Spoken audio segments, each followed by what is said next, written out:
Why did my neighbor call the cops on my 8-year-old for selling lemonade? My daughter Emma set up a tiny lemonade stand last Saturday. Just a card table hand-painted sign that said Emma's Lemonade 50 cents and plastic cups from our kitchen. She was saving for a pink bike she saw at Walmart that cost $89. Mrs. Patterson from next door came marching over within an hour wearing her bathrobe and fuzzy slippers. This is illegal. You need permits for food service, health department licenses, business registration. Emma's face fell as this woman lectured an 8-year-old about health codes and zoning violations. I walked outside and told Mrs. Patterson it was just a kid's lemonade stand. Nothing serious. She crossed her arms and pulled out her phone. I'm calling the authorities. This neighborhood has standards and property values to maintain. Emma started crying and asked if she was in trouble. I hugged her and said absolutely not. But Mrs. Patterson kept yelling about how we were teaching our child to break the law. 20 minutes later, a police officer showed up in his patrol car. I was mortified and started apologizing, but he knelt down to Emma's eye level with a big smile. Hey there, what's your best flavor today? I've been driving around in this heat all morning. Emma wiped her tears and said she had regular lemonade and pink lemonade with extra sugar. The officer laughed and bought a cup of each, giving her a $5 bill and telling her to keep the change. Mrs. Patterson was standing there tapping her foot and started ranting about unlicensed food vendors, health violations, and how this was bringing down the entire neighborhood reputation. The officer listened politely while sipping his lemonade, then asked to see her identification. Ma'am, you called 911 emergency services for a child's lemonade stand. That's considered misuse of emergency resources and could result in a fine. Mrs. Patterson's face turned red as she stammered about community standards.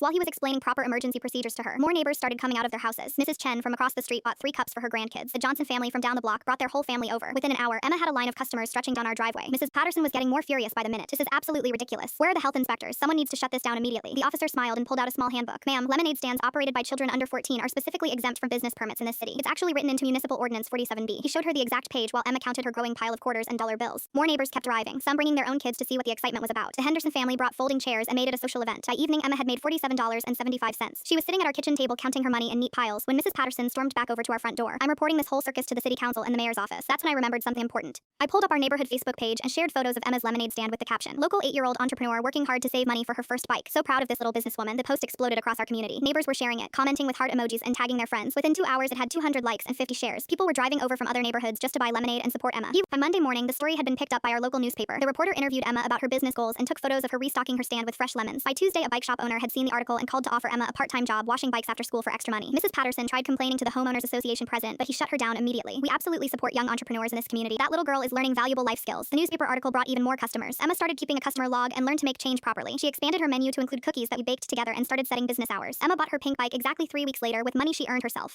She still runs her lemonade stand every weekend, but now she has regular customers who specifically drive over to support her small business. Mrs. Patterson put her house up for sale and moved out last month. The new neighbors bought Emma's first cup of lemonade on moving day.